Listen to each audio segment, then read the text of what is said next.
தாவேக அரசு 5 ஆண்டுகள் நீடிக்கும். இது மக்களின் கட்டளை. அந்த ஆட்சி கவிழ்வதற்கு எந்த முகாந்திரமும் இல்லை என்று நான் பெரிதும் நம்புகிறேன். அதே சேலத்துல உங்களுடைய சுகோரேத்தங்களை பெயிண்ட் பூசி மர்ம நபர்கள் வந்து பண்ணிருக்காங்க. இதை கண்டிச்சு உங்க கட்சி சார்பில் சாலை முறையில் பண்ணிருக்காங்க. எப்படி பாக்குறீங்க?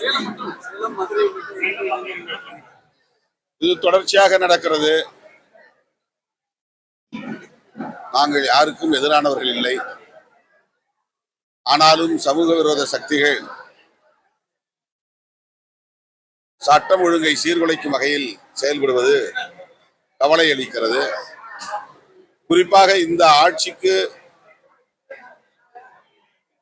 கெட்ட பெயரை உருவாக்க வேண்டும் என்று விரும்புகிற சில சாதியவாத கும்பல் அல்லது மதவாத கும்பல்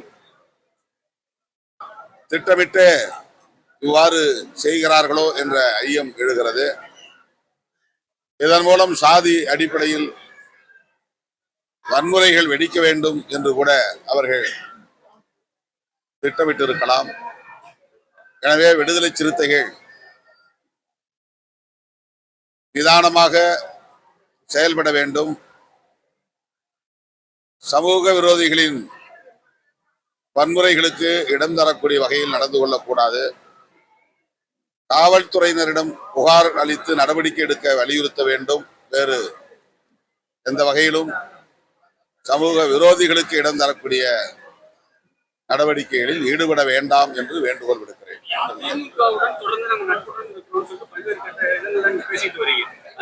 அது வந்து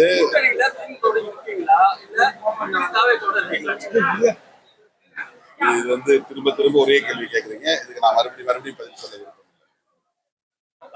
நாங்க தாவேகா கூட்டணியில் அதாவது அமைச்சரவையில் இடம்பெற்றிருக்கிறோம். கூட்டணிக்கான பேச்சுவார்த்தையில் ஈடுபட்டிருக்கிறோம்.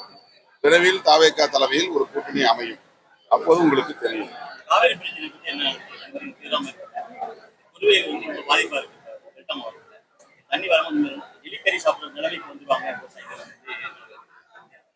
தமிழ்நாடு முதலமைச்சர் அவர்கள் காவிரி நீர் பிரச்சனை தொடர்பாக விரைவில் அனைத்து கட்சி கூட்டத்தை கூட்ட வேண்டும். டெல்டா விவசாயிகள் முன்வைக்கும் கோரிக்கைகளை விரிவாக அதில் விவாதிக்க வேண்டும். அவர்களின் நலன்களை பாதுகாக்க உரிய நடவடிக்கை எடுக்க வேண்டும். மேகதாது அணை கட்டுவதற்கு கர்நாடக அரசு எடுக்கிற முயற்சியை முறியடிக்க வேண்டும். எனவே அனைத்து கட்சி கூட்டம் கூட்ட வேண்டிய தேவை இப்போது உள்ளது என்று சுட்டிக்காட்ட விரும்புகிறேன். நேரடியாக இந்தியை திணிக்கிற நடைமுறை நவோதயா பள்ளிகளில் உள்ளது என்பதனால்தான் அந்த பள்ளிகளை நாம் தொடங்கவில்லை, நடைமுறைக்கு கொண்டு வரவில்லை. ஆகவே இப்போது ஆட்சி பொறுப்பில் இருக்கிற தாவேகா அரசும் அதே நிலைப்பாட்டில் உறுதியாக இருக்கும் என்று நான் நம்புகிறேன்.